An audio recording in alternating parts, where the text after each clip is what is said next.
Livro Ética Nicomaco. Autor Aristóteles.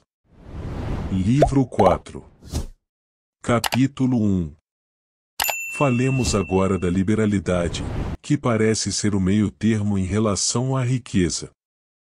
O homem liberal, com efeito, é louvado não pelos seus feitos militares, nem pelas coisas que se costuma louvar no temperante, nem por decidir com justiça num tribunal, mas no tocante ao dar e receber riquezas, e especialmente ao dar. Ora, por riquezas entendemos todas as coisas cujo valor se mede pelo dinheiro. A prodigalidade e a avareza, por sua vez, são um excesso e uma deficiência no tocante à riqueza. Sempre imputamos a avareza aos que amam a riqueza mais do que devem, mas também usamos o termo prodigalidade num sentido complexo, chamando pródigos aos homens incontinentes que malbaratam dinheiro com os seus prazeres. Daí os serem eles considerados os caracteres mais fracos, pois combinam em si mais de um vício. Contudo, a aplicação do termo a tais pessoas não é apropriada, porquanto um pródigo é um homem que possui uma só má qualidade, a de malbaratar os seus bens. Pródigo é aquele que se arruína por sua própria culpa, e o malbaratar seus bens é considerado uma forma de arruinar a si mesmo, pois é a opinião de muitos que a vida depende da posse de riquezas. Esse é, por conseguinte, o sentido em que tomamos a palavra prodigalidade. Ora, as coisas úteis podem ser bem ou mal usadas, e a riqueza é útil, e cada coisa é usada da melhor maneira pelo homem que possui a virtude relacionada com ela. Quem melhor usará a riqueza, por conseguinte, é o homem que possui a virtude relacionada com a riqueza, e esse é o homem liberal. Ora, dar e gastar parece ser o uso da riqueza, ao passo que adquirir e conservar é antes a sua posse. Por isso é mais próprio do homem liberal dar às pessoas que convém do que adquirir das fontes que convém e não das indébitas. Com efeito, é mais característico da virtude fazer o bem do que recebê-lo de outrem, e praticar ações nobres do que abster-se de ações vis, e facilmente se compreende que dar implica fazer o bem e praticar uma ação nobre, enquanto receber implica ser o beneficiário de uma boa ação ou não agir de maneira vil. E somos gratos a quem dá, porém não ao que não recebe, e o primeiro é mais louvado do que o segundo. Também é mais fácil não receber do que dar, pois os homens preferem desfazer-se do pouco que têm a tomar o alheio. Os que dão também são chamados liberais, mas os que se abstêm de tomar não são louvados pela liberalidade e sim pela justiça, enquanto os que tomam dificilmente são louvados. E os liberais são quase que os mais louvados de todos os caracteres virtuosos, porquanto são úteis, e isso por causa de suas dádivas. Ora, as ações virtuosas são praticadas tendo em vista o que é nobre. Por isso o homem liberal, como as outras pessoas virtuosas, dá tendo em vista o que é nobre, e como deve, pois dá, às pessoas que convém, as quantias que convém na ocasião que convém, com todas as demais condições que acompanham a reta ação de dar. E isso com prazer e sem dor, pois o ato virtuoso é agradável e isento de dor. O que menos pode ser é doloroso. O que dá às pessoas a quem não deve dar, porém, ou tendo em vista não o que é nobre e sim alguma outra coisa, não é chamado de liberal, mas recebe algum outro nome. Tampouco é liberal quem dá com dor, pois esse preferiria a riqueza à ação nobre, o que não é próprio de um homem liberal. Mas tampouco o homem liberal receberá de fontes que não deve, pois isso não é próprio de quem não dá valor à riqueza. Nem será ele muito afeito a pedir, porquanto o homem que confere benefícios não os aceita facilmente. Mas tomará das fontes que convém, das suas próprias posses, por exemplo, não como um ato nobre, mas como uma necessidade, a fim de ter algo que dar. Por outro lado, não descurará ele os seus bens, com os quais deseja auxiliar a outrem. E se absterá de dar a todos e a qualquer um, a fim de ter o que dar às pessoas que convém, nas ocasiões que convém e em que é nobre fazê-lo.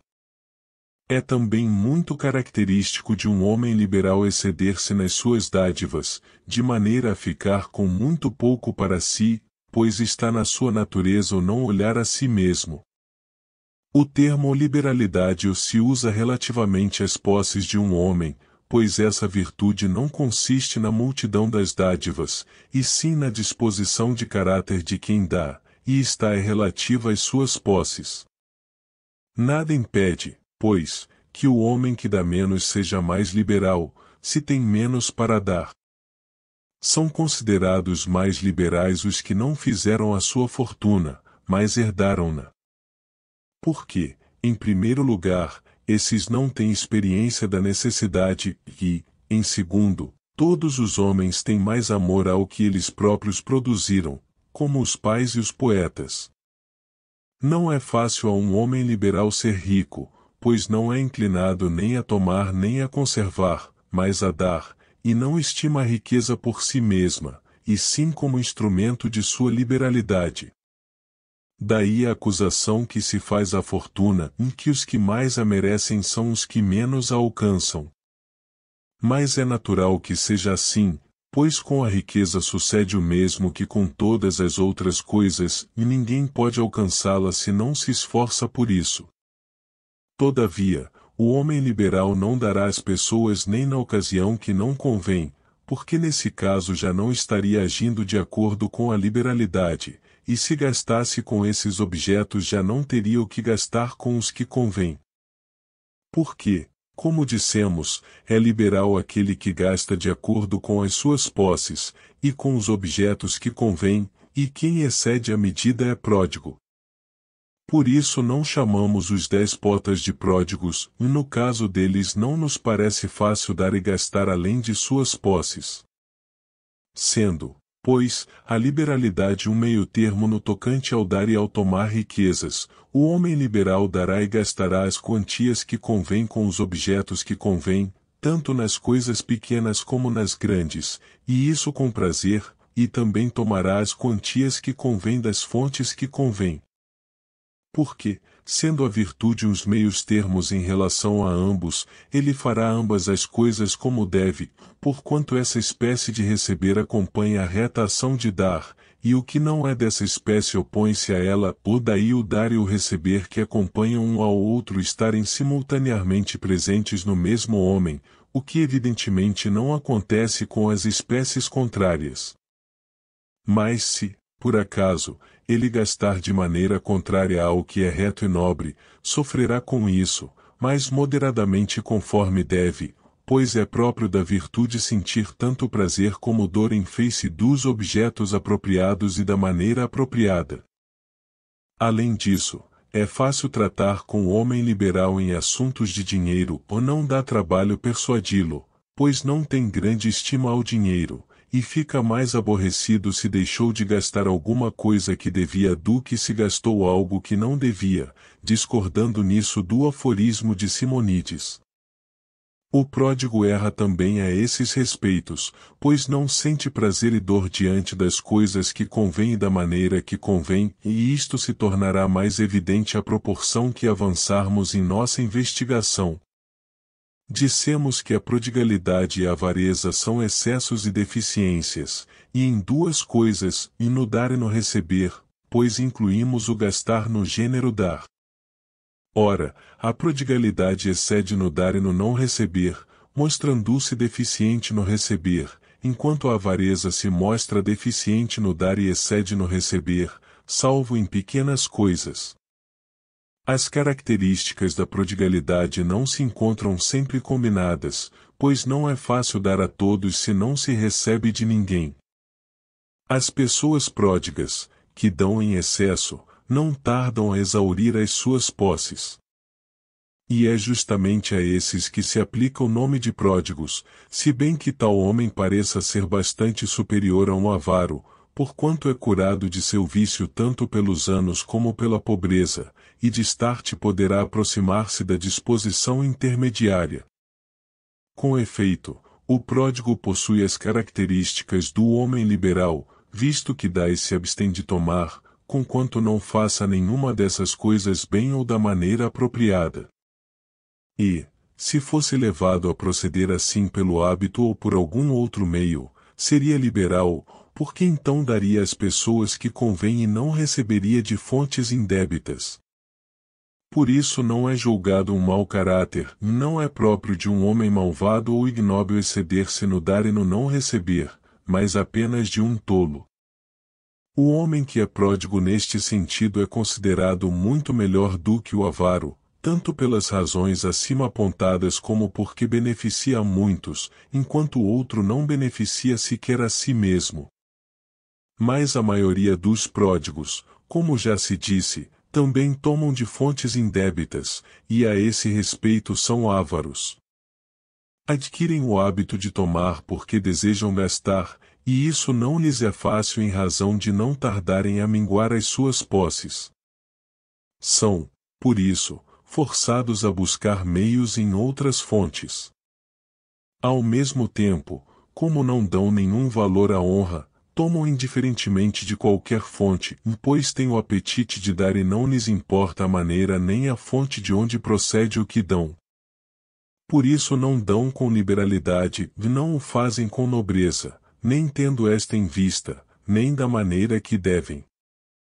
Às vezes enriquecem os que deveriam ser pobres, não dão nada às pessoas dignas de estima, e muito aos aduladores ou aos que lhes proporcionam algum outro prazer. Por isso a maioria deles são também sem limites, com efeito, gastam sem refletir e desperdiçam dinheiro com os seus prazeres, inclinados que são para estes porque sua existência não tem em mira o que é nobre. O homem pródigo, portanto, converti-se no que acabamos de descrever quando não lhe é imposta nenhuma disciplina, mas se for tratado com cuidado chegará à disposição intermediária e justa.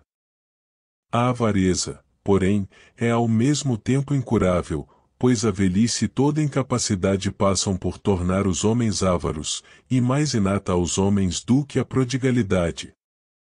Com efeito, a maioria gosta mais de ganhar dinheiro que de dá-lo. Este vício é também muito difundido e multiforme, pois parece haver muitas espécies de avareza.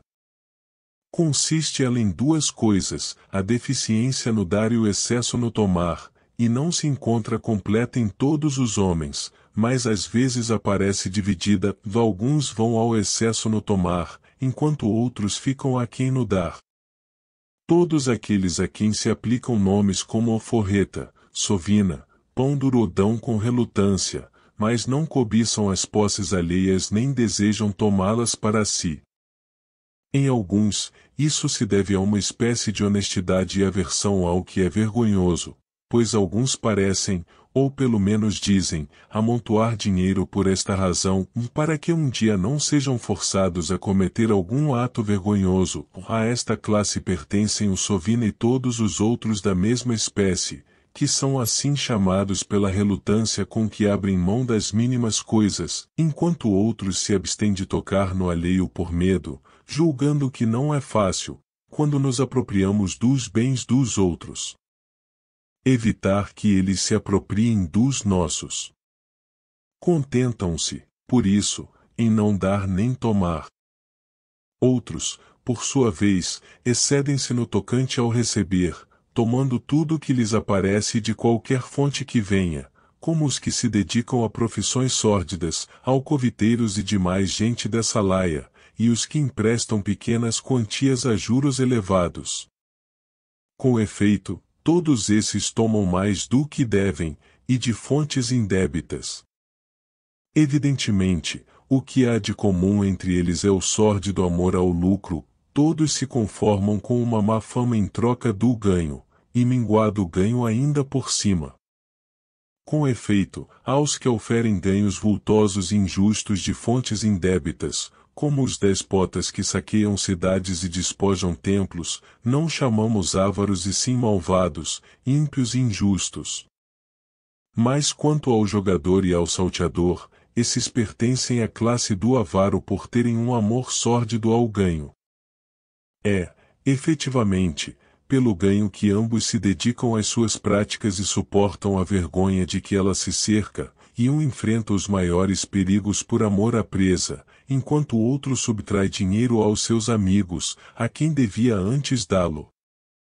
Ambos, pois, como de bom grado oferem ganhos de fontes indébitas, são sórdidos amantes do ganho.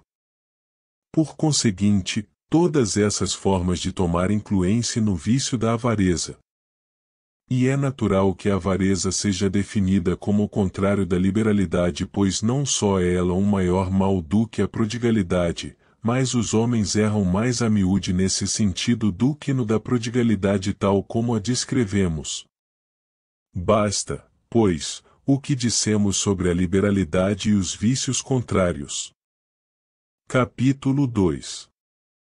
Talvez convenha discutir agora a magnificência, que também parece ser uma virtude relacionada com a riqueza.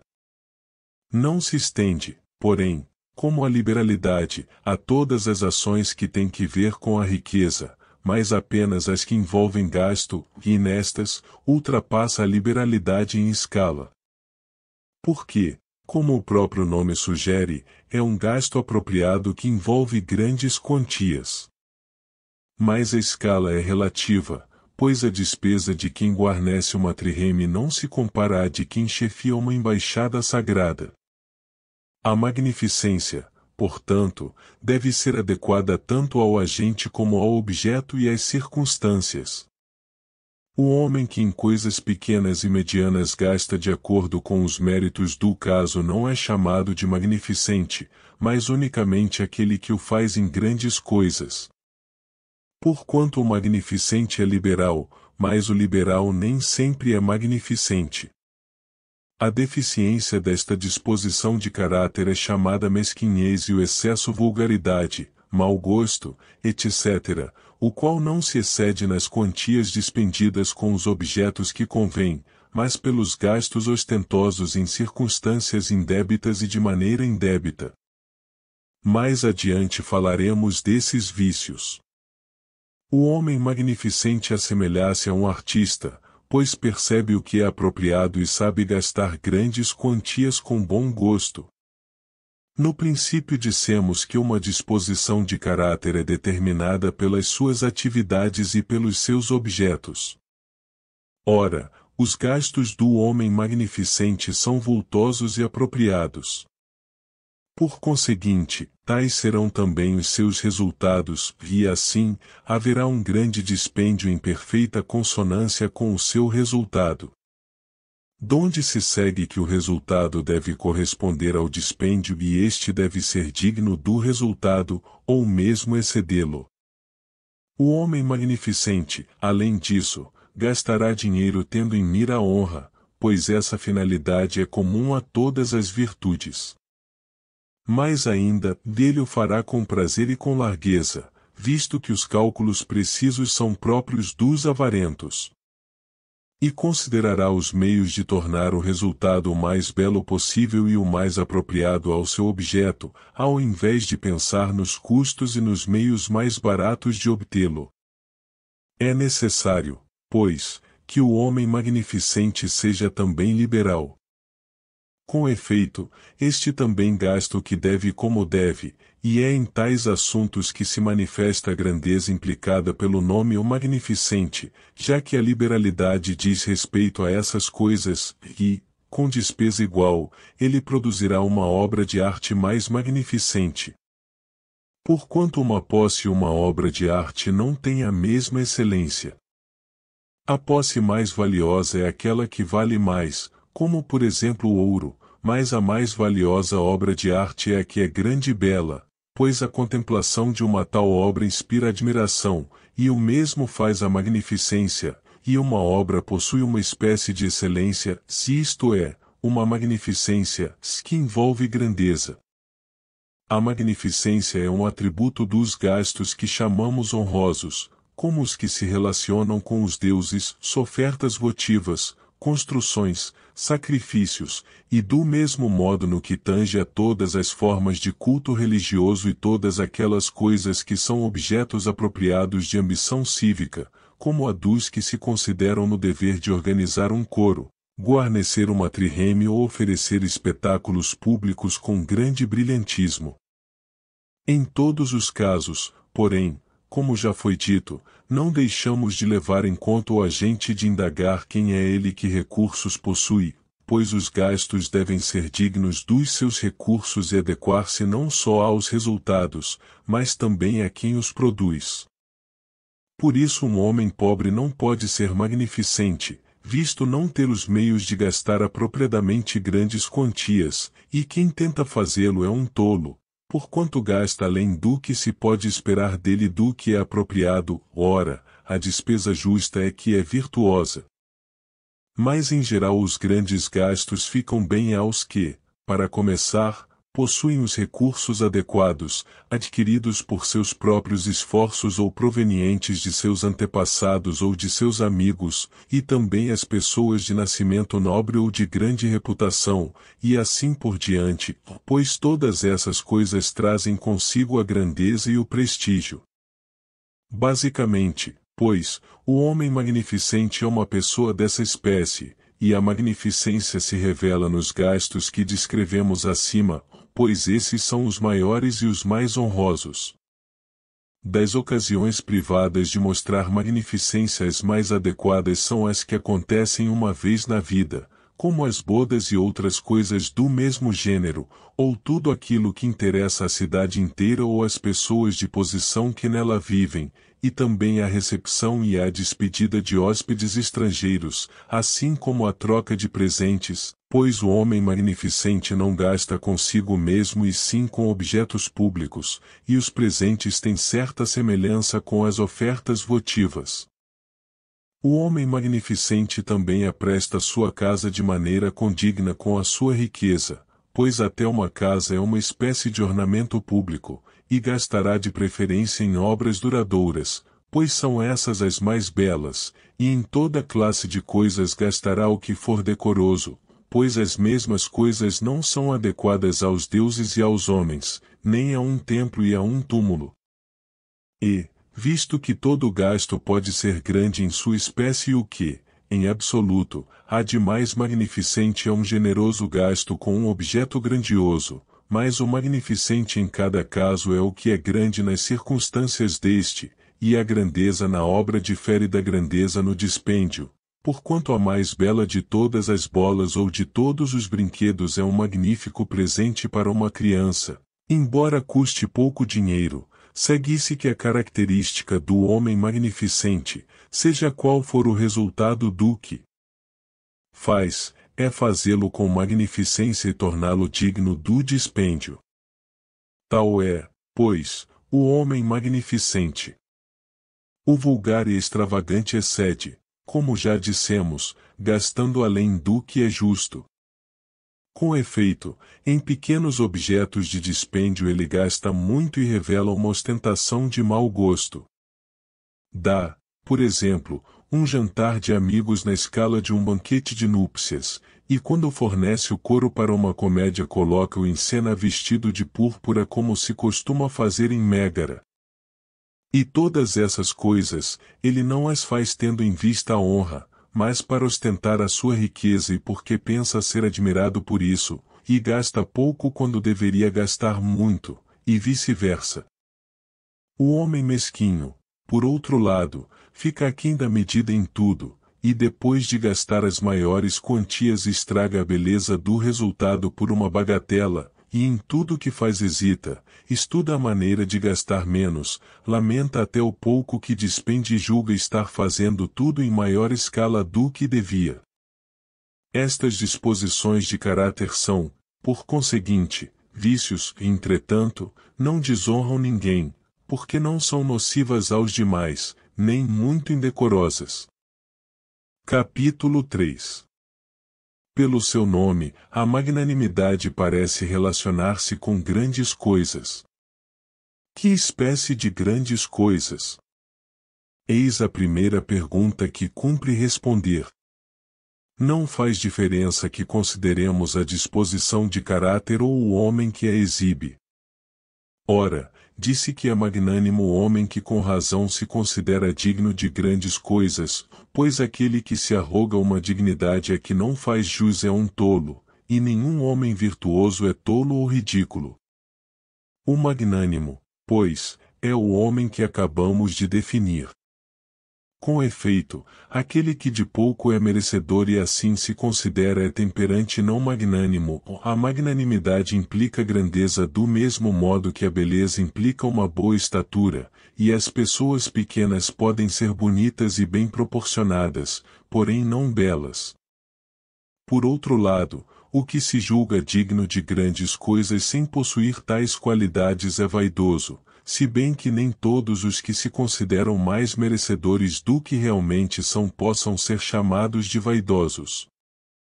O homem que se considera menos merecedor do que realmente é indevidamente humilde, quer os seus méritos sejam grandes ou moderados, quer sejam pequenos, mas suas pretensões ainda menores. E o homem cujos méritos são grandes parece ser o mais indebitamente humilde, pois que faria ele se merecesse menos? O magnânimo, portanto, é um extremo com respeito à grandeza de suas pretensões, mas um meio-termo no que tange à justeza das mesmas, porque se arroga o que corresponde aos seus méritos, enquanto os outros excedem ou ficam aquém da medida. Se, pois, ele merece e pretende grandes coisas, e essas acima de todas as outras, há de ambicionar uma coisa em particular.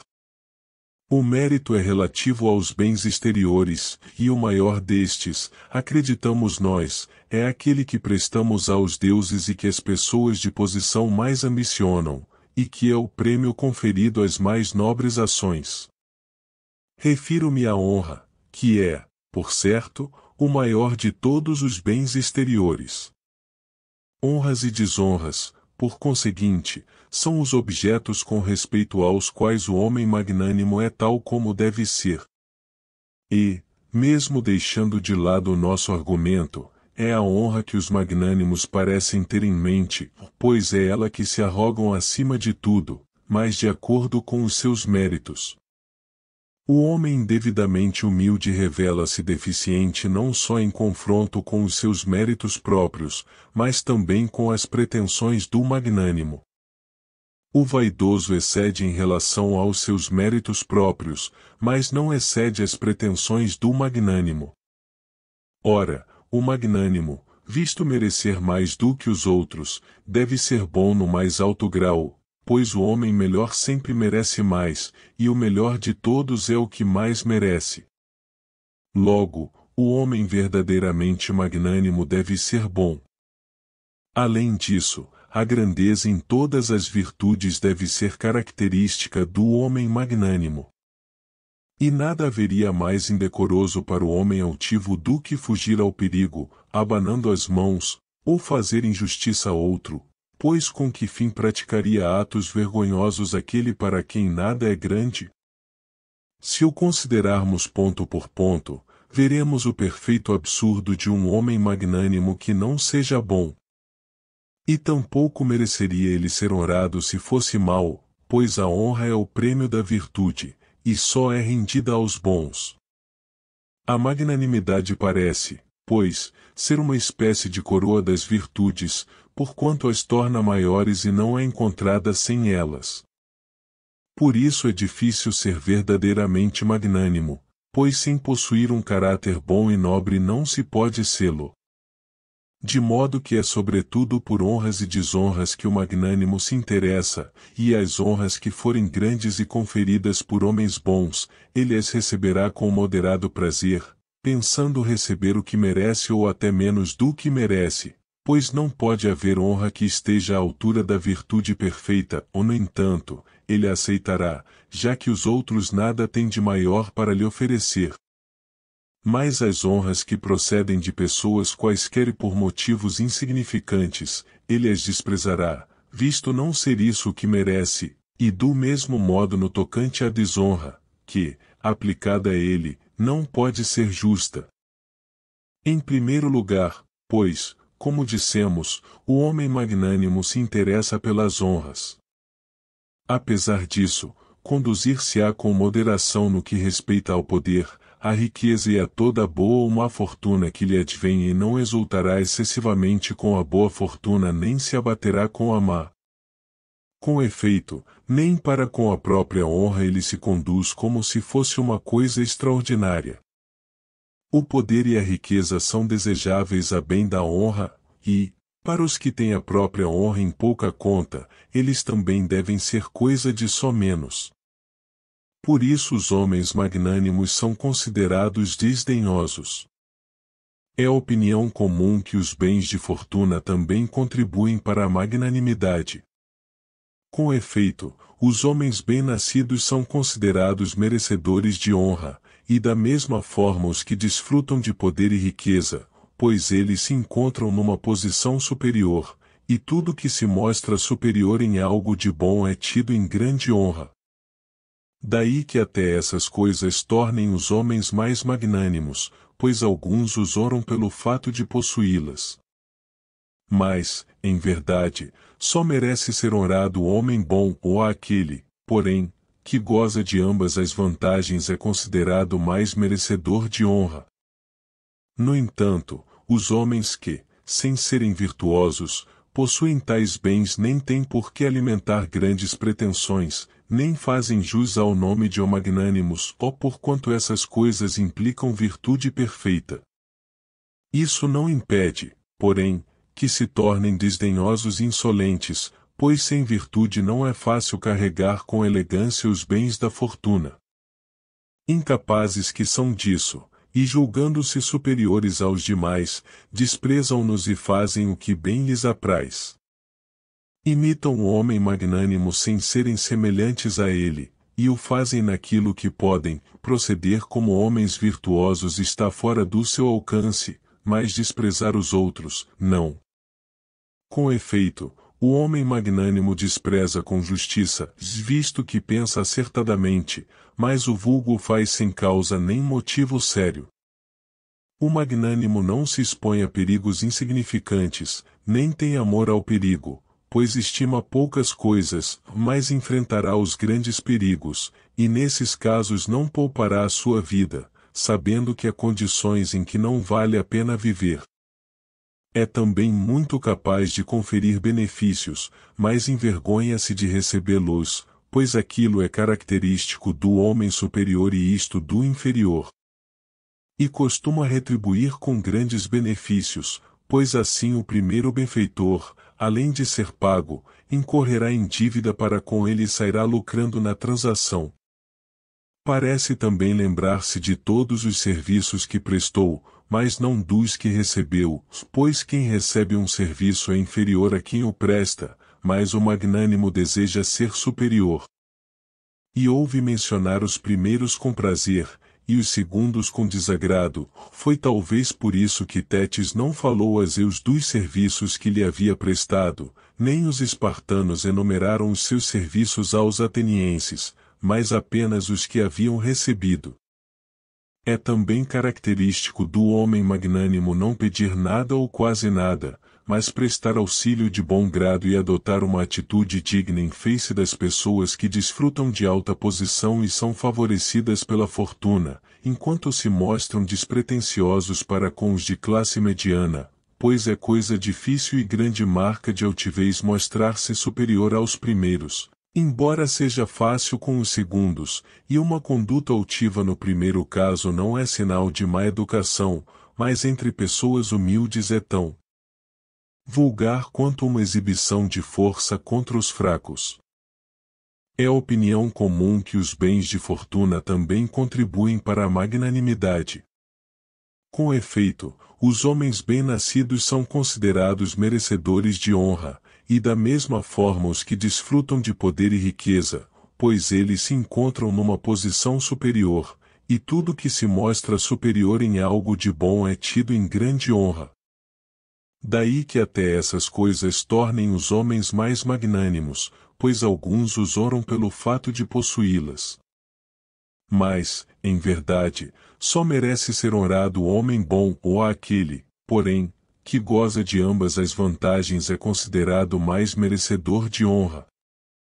No entanto, os homens que, sem serem virtuosos, possuem tais bens nem têm por que alimentar grandes pretensões, nem fazem jus ao nome de magnânimos, ó porquanto essas coisas implicam virtude perfeita. Isso não impede, porém, que se tornem desdenhosos e insolentes, pois sem virtude não é fácil carregar com elegância os bens da fortuna. Incapazes que são disso, e julgando-se superiores aos demais, desprezam-nos e fazem o que bem lhes apraz. Imitam o homem magnânimo sem serem semelhantes a ele, e o fazem naquilo que podem, proceder como homens virtuosos está fora do seu alcance, mas desprezar os outros, não. Com efeito, o homem magnânimo despreza com justiça, visto que pensa acertadamente, mas o vulgo faz sem causa nem motivo sério. O magnânimo não se expõe a perigos insignificantes, nem tem amor ao perigo, pois estima poucas coisas, mas enfrentará os grandes perigos, e nesses casos não poupará a sua vida, sabendo que há condições em que não vale a pena viver. É também muito capaz de conferir benefícios, mas envergonha-se de recebê-los, pois aquilo é característico do homem superior e isto do inferior. E costuma retribuir com grandes benefícios, pois assim o primeiro benfeitor, além de ser pago, incorrerá em dívida para com ele e sairá lucrando na transação.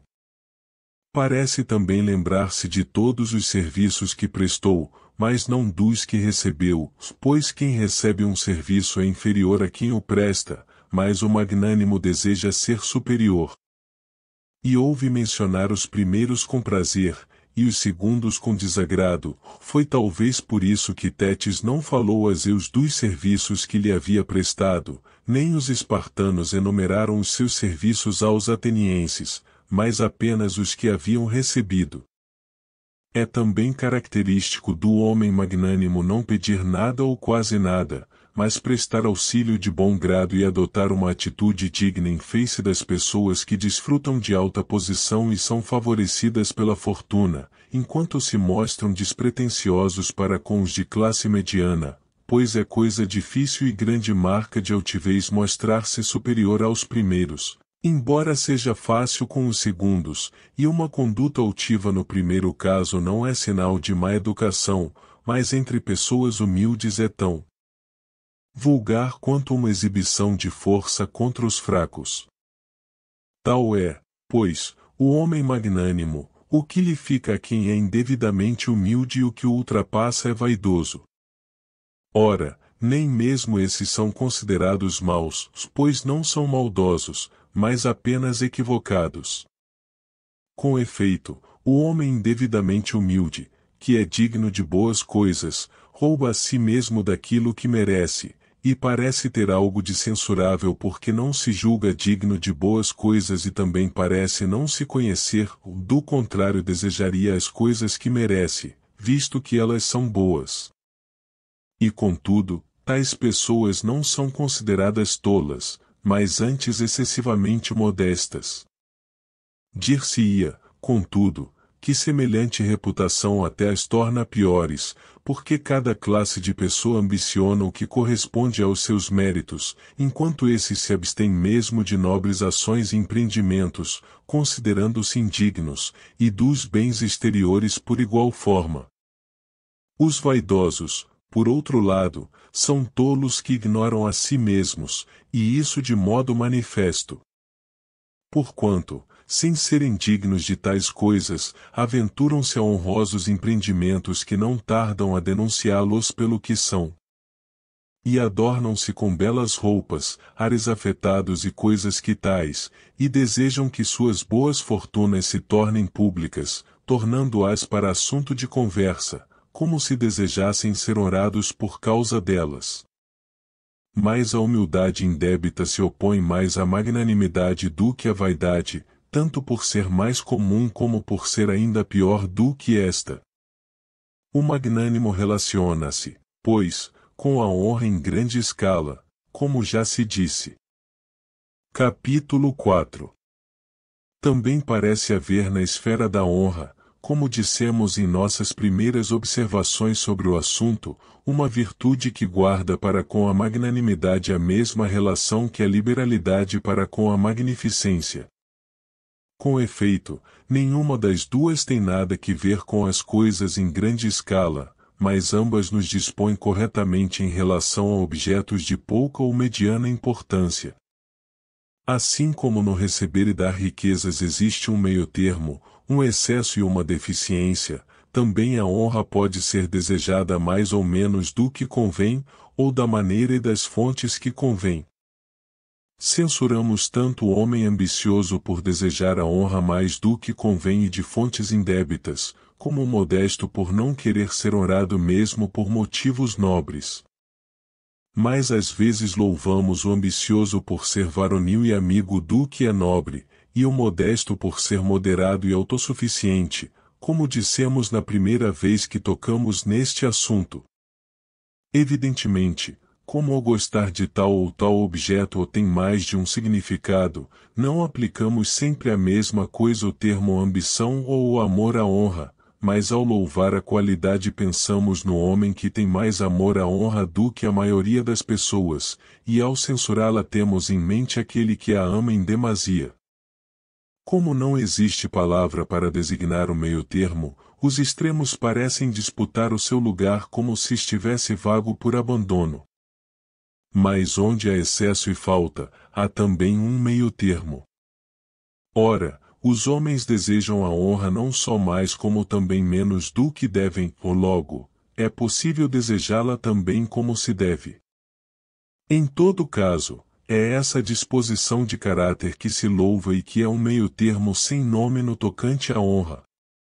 Em confronto com a ambição parece ser desambição, e vice-versa, e, em confronto com as duas conjuntamente, parece, em certo sentido, ser ambas. Isto se afigura verdadeiro também das outras virtudes, mas no caso que acabamos de examinar os extremos se apresentam como contraditórios porque o meio-termo não recebeu nome. Capítulo 5. A calma é um meio-termo com respeito à cólera.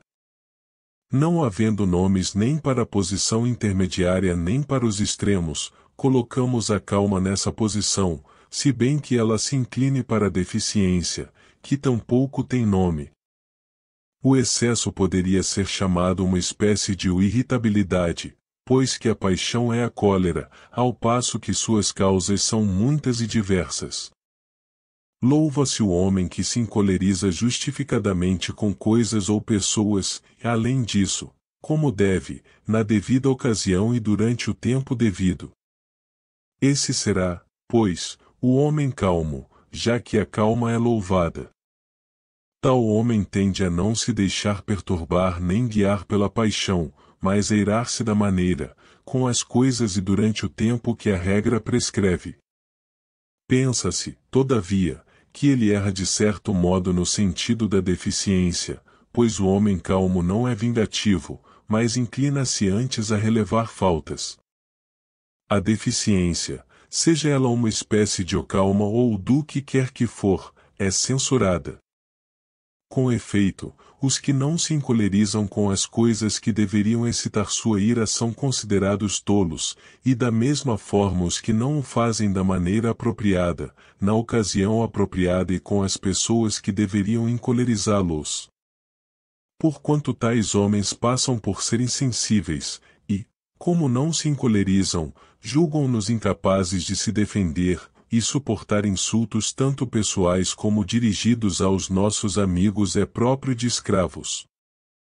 O excesso pode manifestar-se em todos os pontos que indicamos, pois é possível irar-se com pessoas ou coisas indébitas, mais do que convém, com demasiada presteza ou por um tempo excessivamente longo.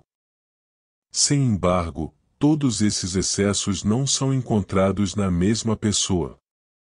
Nem tal coisa seria possível, visto que o mal destrói até a si próprio, e quando completo torna-se insuportável.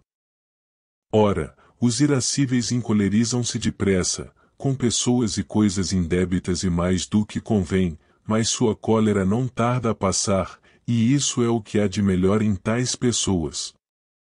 São assim porque não refreiam a sua ira, mas a natureza ardente as leva a revidar logo, feito o que, dissipa-se a cólera. Em razão de um excesso, as pessoas coléricas são irritáveis e prontas a encolerizar-se com tudo e por qualquer motivo, ou daí o seu nome. As pessoas birrentas são difíceis de apaziguar e conservam por mais tempo a sua cólera, porque a refreiam. Cessa, porém, quando revidam, pois a vingança as alivia da cólera, substituindo-lhes a dor pelo prazer. Se isso não acontecer, guardarão a sua carga, pois, como esta não é visível, ninguém pensa sequer em apaziguá-las, e digerir sozinho a sua cólera é coisa demorada. Tais pessoas causam grandes incômodos a si mesmas e aos seus amigos mais chegados. Chamamos mal-humorados os que se encolerizam com o que não devem, mais do que devem e por mais tempo, e não podem ser apaziguados enquanto não se vingam ou castigam. A calma opomos antes o excesso do que a deficiência, pois não só ele é mais comum, já que vingar-se é mais humano, mas as pessoas de mau gênio são as piores com as quais se pode conviver. O que dissemos atrás sobre este assunto torna-se claro pela presente exposição, isto é, que não é fácil definir como, com quem, com que coisa e por quanto tempo devemos irar-nos, e em que ponto termina a ação justa e começa a injusta. Porquanto o homem que se desvia um pouco do caminho certo, quer para mais, quer para menos, não é censurado, e às vezes louvamos os que revelam deficiência, chamando-os bem-humorados, ao passo que outras vezes louvamos as pessoas coléricas como sendo varonis e capazes de dirigir as outras. Até que ponto, pois, e de que modo um homem pode desviar-se do caminho sem se tornar merecedor de censura é coisa difícil de determinar, porque a decisão depende das circunstâncias particulares do caso e da percepção. Mas uma coisa pelo menos é certa, no meio-termo, e isto é, aquilo em virtude de que nos encolerizamos com as pessoas e coisas devidas, da maneira devida, e assim por diante, o merece ser louvado, enquanto os excessos e deficiências são dignos de censura, censura leve se estão presente em modesto grau, e franca e enérgica censura-se em grau elevado. Torna-se assim evidente que devemos ater-nos ao meio-termo. Isto basta quanto às disposições relativas à cólera. Capítulo 6. Nas reuniões de homens, na vida social e no intercâmbio de palavras e atos, alguns são considerados obsequiosos, isto é, aqueles que para serem agradáveis louvam todas as coisas e jamais se opõem a quem quer que seja julgando que é seu dever ou não magoar as pessoas que encontram, ou enquanto os que, pelo contrário, se opõem a tudo e não têm o menor escrúpulo de magoar são chamados grosseiros e polemistas. Que as disposições que acabamos de nomear são censuráveis, é evidente, assim como é digna de louvor a disposição intermediária, se isto é, aquela em virtude da qual um homem se conforma e se rebela ante as coisas que deve da maneira devida. Nenhum nome, porém, lhe foi dado, embora se assemelhe acima de tudo à amizade. Com efeito, o homem que corresponde a essa disposição intermediária aproxima-se muito daquele que, com o acréscimo da afeição, chamamos um bom amigo. Mas a disposição em apreço difere da amizade pelo fato de não implicar paixão nem afeição para com as pessoas com quem tratamos, visto que não é por amor nem por ódio que um homem acolhe todas as coisas como deve, e sim por ser um indivíduo de determinada espécie. Com efeito, ele se conduzirá do mesmo modo com conhecidos e desconhecidos, com íntimos e com os que não o são, muito embora se conduza em cada um desses casos como convém, pois não é certo interessar-se igualmente por pessoas íntimas e por estranhos, nem tampouco são as mesmas condições que tornam justo magoá-los. Ora, nós dissemos de um modo geral que esse homem se relaciona com as outras pessoas do modo que convém, ou mais é com referência ao que é honroso e conveniente que procura não causar dor ou proporcionar prazer. Com efeito, ele parece interessar-se pelos prazeres e dores da vida social, e sempre que não for honroso ou que for nocivo proporcionar tal prazer, ele se recusará a fazê-lo, preferindo antes causar dor. Do mesmo modo, se sua aquiescência ao ato de outro trouxesse grande desonra ou dano a esse outro, enquanto sua oposição lhe causa um pouco de dor, ele se oporá ao invés de aquecer. Tal homem se relacionará diferentemente com pessoas de alta posição e com pessoas comuns, com conhecidos íntimos e outros mais distantes, e do mesmo modo no que diz respeito a todas as demais diferenças, tratando cada classe como for apropriado, e embora, de um modo geral, prefira proporcionar prazer e evite causar dor, guiar-se-á pelas consequências se estas forem mais importantes, em outras palavras, pela honra e pela conveniência. E também infligirá pequenas dores tendo em vista um grande prazer futuro. O homem que alcança o meio termo é, pois, tal como descrevemos, embora não tenha recebido um nome. Dos que proporcionam prazer, o que procura ser agradável sem nenhum objetivo ulterior é obsequioso, mas aquele que o faz com o fim de obter alguma vantagem em dinheiro ou nas coisas que o dinheiro pode comprar é um adulador, enquanto o que se opõe a tudo é, como dissemos, grosseiro e polemista. E os extremos parecem ser contraditórios um ao outro porque o meio termo não tem nome. Capítulo 7.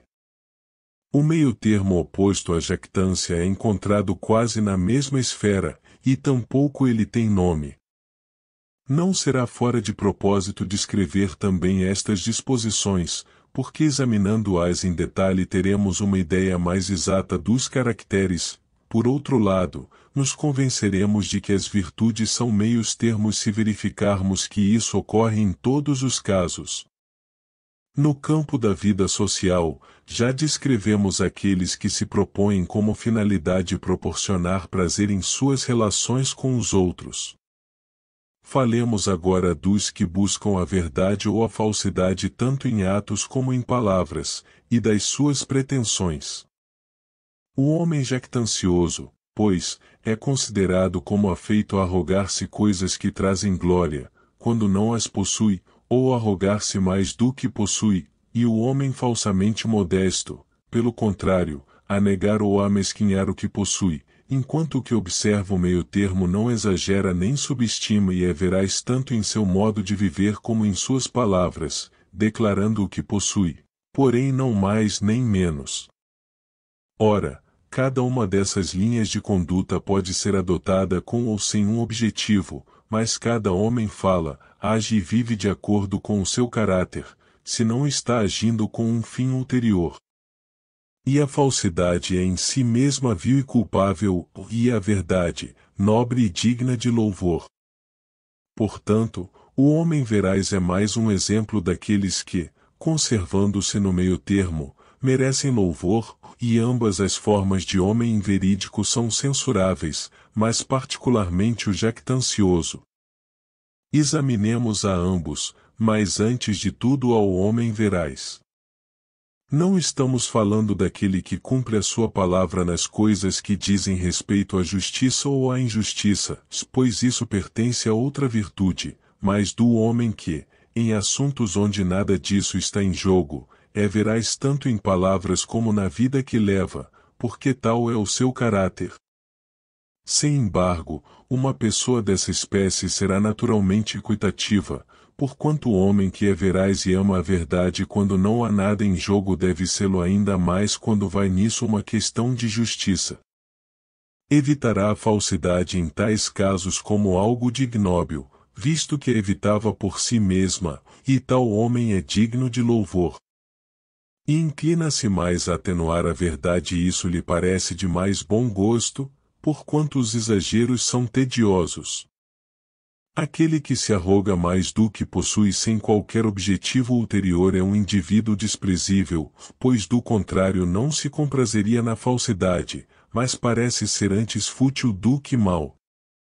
Se, porém, o faz com um fia qualquer, aquele que o faz visando boa reputação ou a honra não é, para um jactancioso, o digno de grande censura, e mais o que o faz por dinheiro, ou pelas coisas que levam à aquisição de dinheiro, é um caráter mais detestável.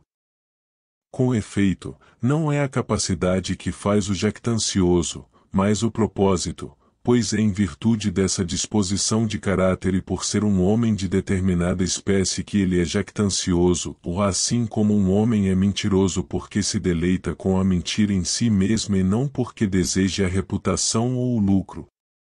Ora, os que se vangloriam para ser bem conceituados arrogam-se qualidades que lhes possam valer louvores ou congratulações, enquanto os que visam ao proveito se atribuem qualidades valiosas para os outros, mas cuja inexistência não é fácil descobrir, como as de um vidente, de um sábio ou de um médico.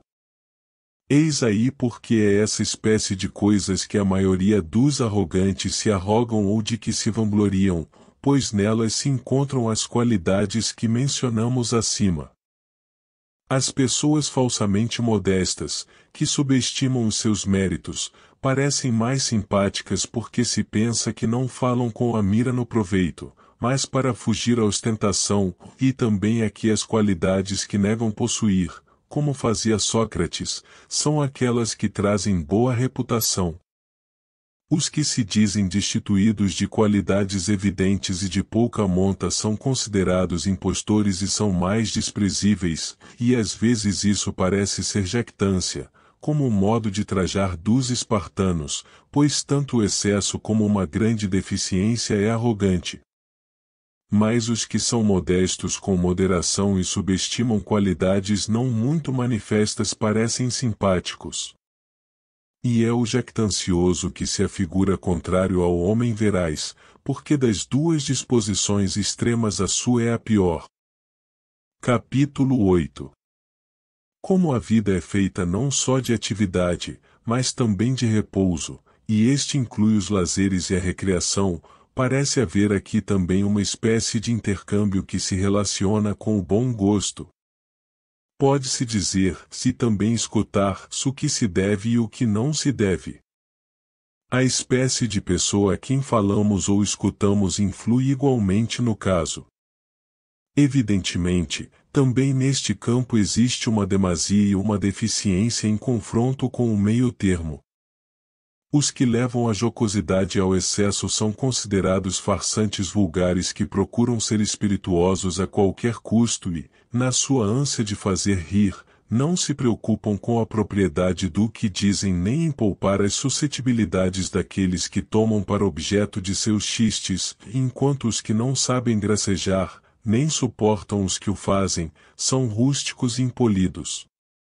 Mas os que gracejam com bom gosto chamam-se espirituosos, o que implica um espírito vivo em se voltar para um lado e outro. Com efeito, tais agudezas são consideradas movimentos do caráter, e aos caracteres, assim como aos corpos, costumamos distinguir pelos seus movimentos.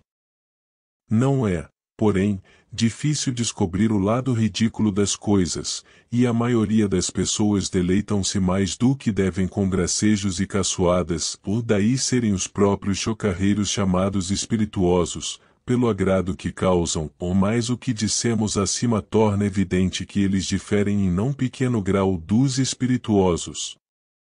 A disposição intermediária também pertence ao tato.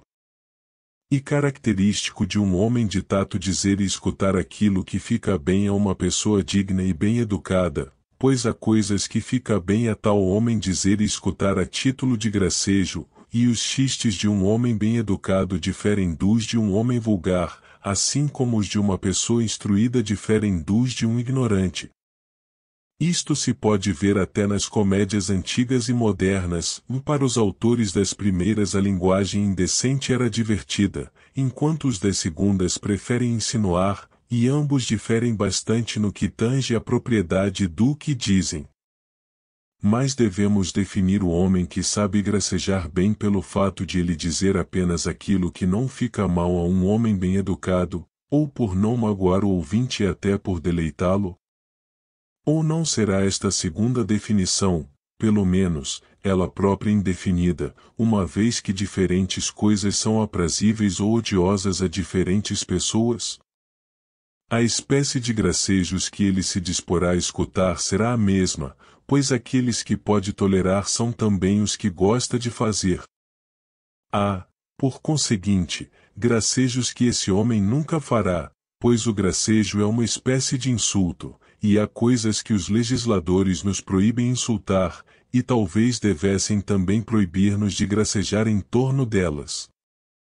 O homem fino e bem educado será, pois, tal como o descrevemos, e ele mesmo ditará, por assim dizer, a sua lei. Esse é o homem que observa o meio termo, quer o chamemos homem de tato, quer espirituoso.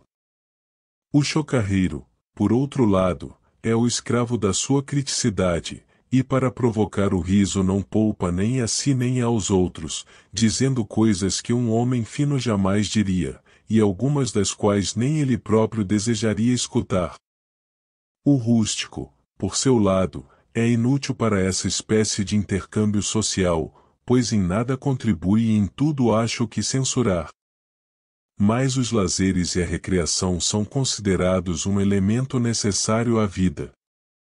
Os meios termos que descrevemos acima com respeito à vida são, pois, em número de 3, e relacionam-se todos com alguma espécie de intercâmbio de palavras e atos. Diferem, porém, pelo fato de um se relacionar com a verdade e os outros dois com o prazer. Dos que dizem respeito ao prazer, um se manifesta nos gracejos e o outro no trato social comum. Capítulo 9. A vergonha não deveria ser incluída entre as virtudes, porquanto se assemelha mais a um sentimento do que a uma disposição de caráter. É definida, em todo caso, como uma espécie de medo da desonra, e produz um efeito semelhante ao do medo causado pelo perigo. Com efeito, as pessoas envergonhadas coram e as que temem a morte empalidecem, ambos, portanto, parecem ser em certo sentido estados corporais, o que seria mais característico de um sentimento que de uma disposição de caráter. O sentimento de vergonha não fica bem a todas as idades, mas apenas à juventude. Pensamos que os moços são sujeitos a envergonhar-se porque vivem pelos sentimentos e por isso cometem muitos erros, servindo a vergonha para refreá-los, e louvamos os jovens que mostram essa propensão, mas a uma pessoa mais velha ninguém louvaria pelo mesmo motivo, visto pensarmos que ela não deve fazer nada de que tenha de envergonhar-se. Com efeito, o sentimento de vergonha não é sequer característico de um homem bom, uma vez que acompanha as más ações. Ora, tais ações não devem ser praticadas, e não faz diferença que algumas sejam vergonhosas em si mesmas e outras o sejam apenas de acordo com a opinião comum, pois nem as primeiras, nem as segundas devemos praticar, a fim de não sentirmos vergonha. E é característico de um homem mau ser capaz de cometer qualquer ação vergonhosa. É absurdo julgar-se alguém um homem bom porque sente vergonha quando comete tal ação, visto que nos envergonhamos de nossas ações voluntárias, e o homem bom jamais cometerá mais ações voluntariamente.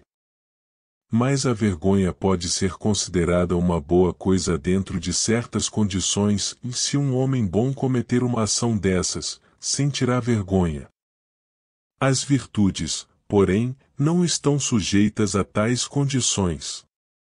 E se o despudor não se envergonhar de praticar ações vis se é mau, não se segue que seja bom envergonhar-se de praticá-las.